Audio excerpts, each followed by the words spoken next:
Allahu Akbar, Allahu Akbar, Allahu Akbar.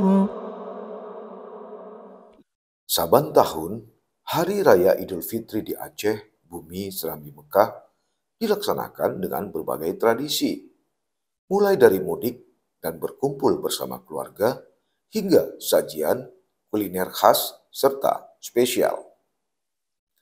Ternyata budaya spiritual ini sudah ada sejak zaman kerajaan Sultan Iskandar Muda. Untuk Idul Fitri 1444 Hijriah atau 2023 Masehi, bolehlah disebut istimewa dan disambut gembira umat Islam di Indonesia.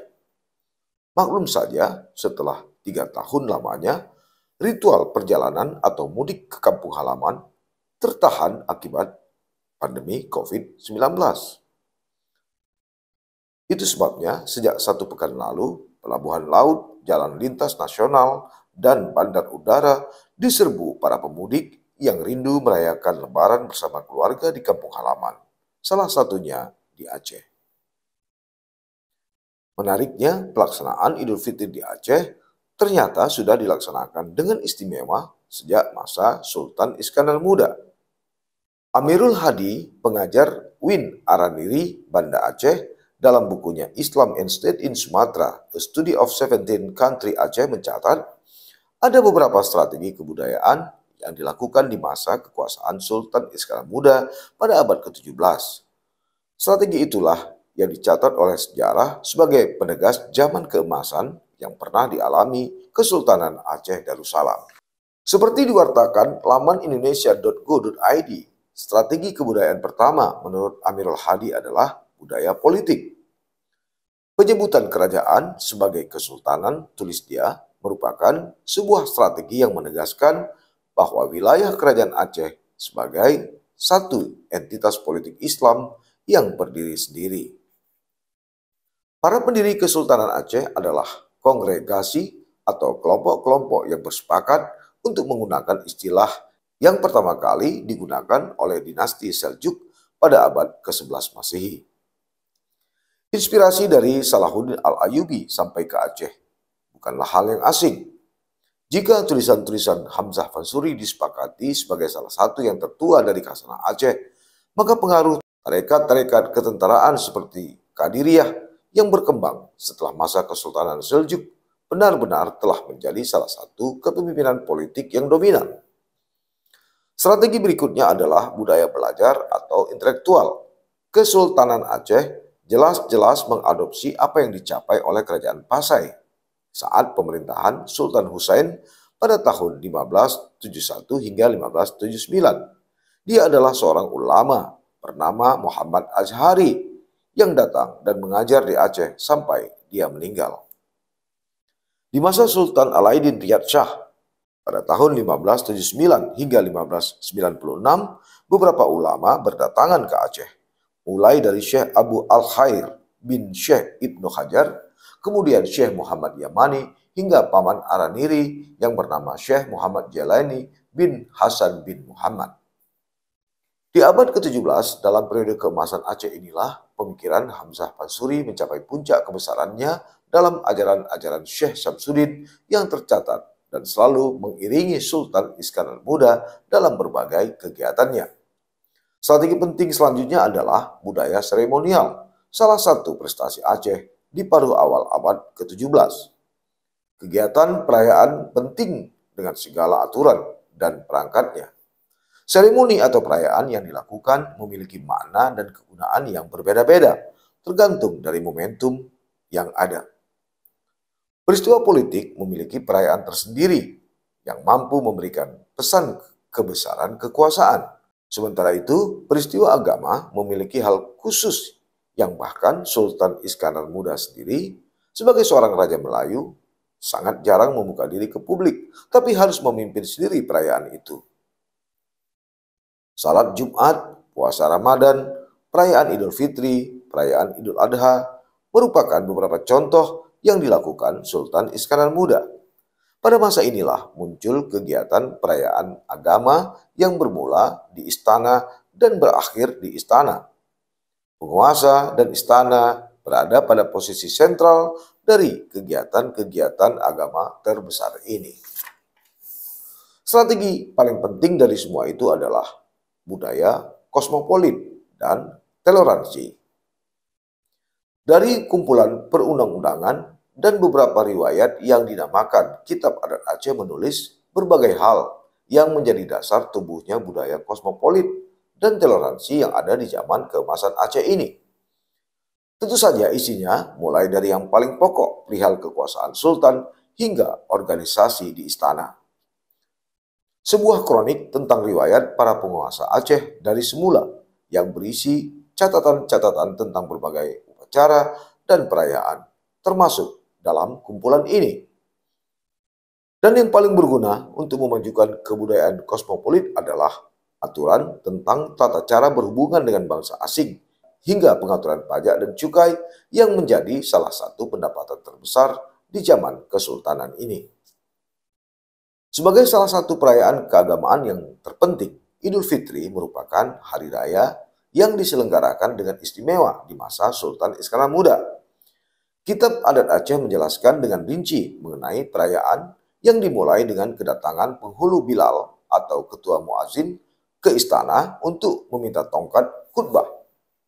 Pemimpin iringan musik Kejrung Gendrang mulai memukul gendang. Ini sebagai pertanda perkenaan istana atas tongkat yang diminta dan dikabulkan. Petugas membawa pedang pusaka, menyembah kepada sultan, dan memohon untuk membawa pusaka. Saat permintaan dikabulkan, petugas itu membawa pusaka dengan diiringi rombongan pembesar istana sesuai dengan tongkat dan kedudukannya menuju balai pedang. Saat itulah datang Kadi Malikul Adil atau penghulu utama yang menyembah pada sultan dan memintanya untuk berangkat ke Masjid Baitur Rahman untuk melakukan sholat id. Gendrang pun ditabuh kembali seiring sultan berjalan diiringi segenap pengiringnya dan alat perayaan yang ada.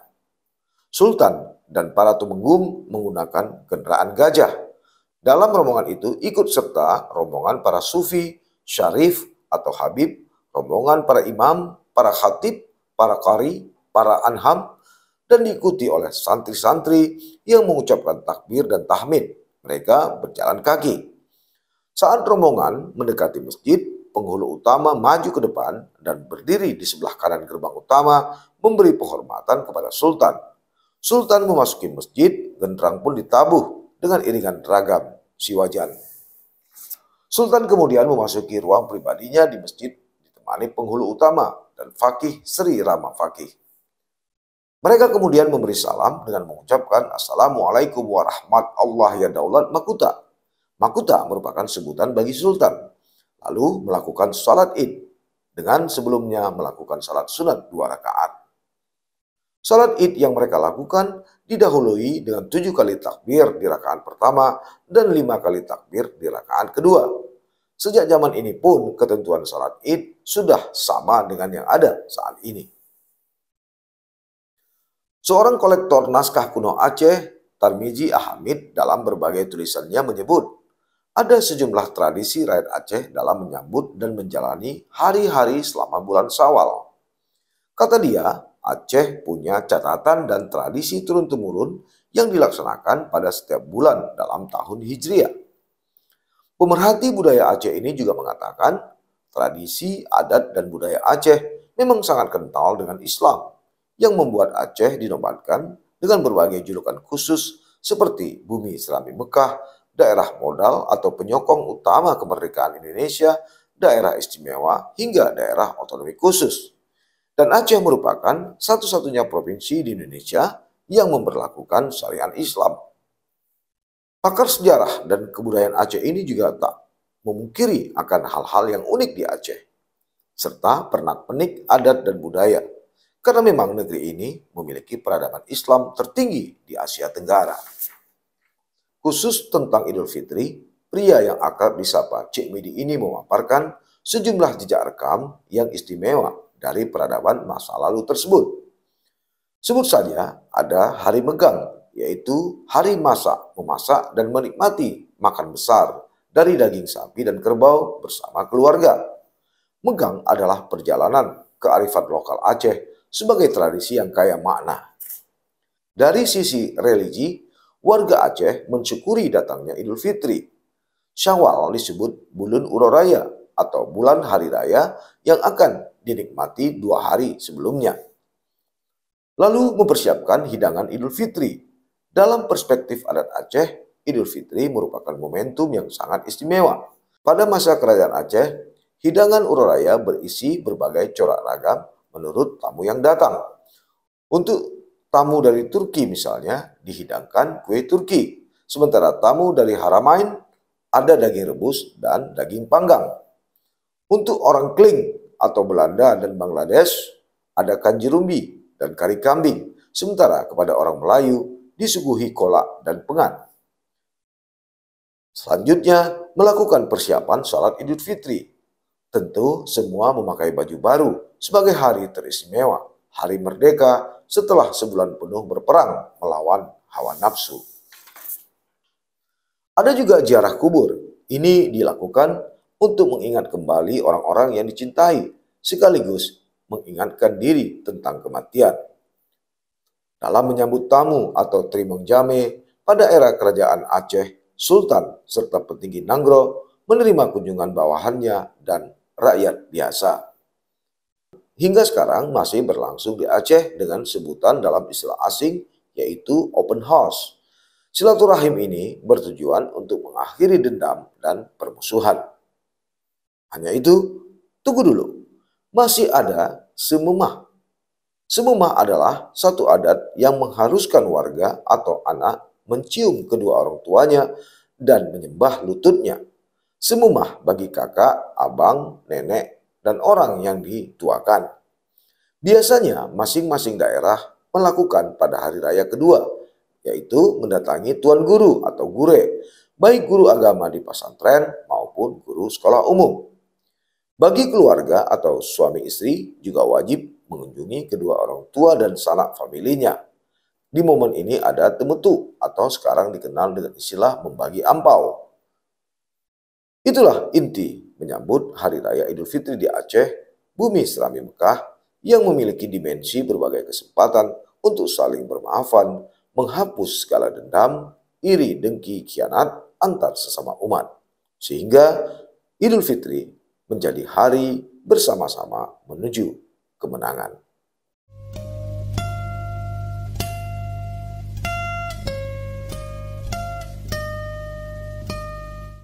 Jangan lupa like, komen, dan subscribe.